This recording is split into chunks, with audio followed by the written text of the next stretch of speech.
When collaborating with others performing design work focused on facilities, often you need to share your design data using alternative file formats like IFC. SOLIDWORKS 2022 has focused on improving both the efficiency and reliability of saving IFC file formats out for other design tools to leverage. Additionally, 2022 has improved its flexibility when reading IFC files as well.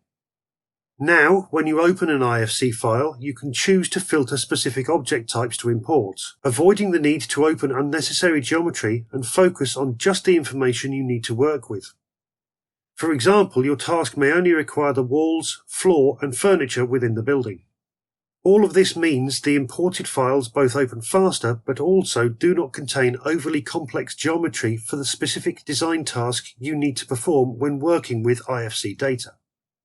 Also new for SOLIDWORKS 2022 is the ability to better support the export of DXF and DWG file formats from part files.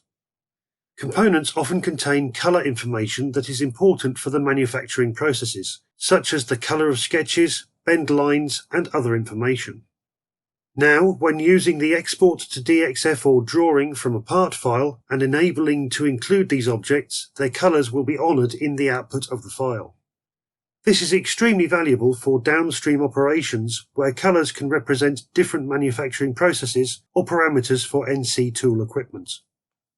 SOLIDWORKS 2022 has improved the way you can collaborate with others by improving the overall import and export experience to various file formats.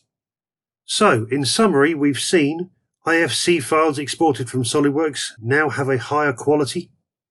When importing IFC files, you can now filter and choose which objects to import. DXF and DWG files from part files now support colors. And import performance has been improved to allow thousands of bodies to be imported without long delays.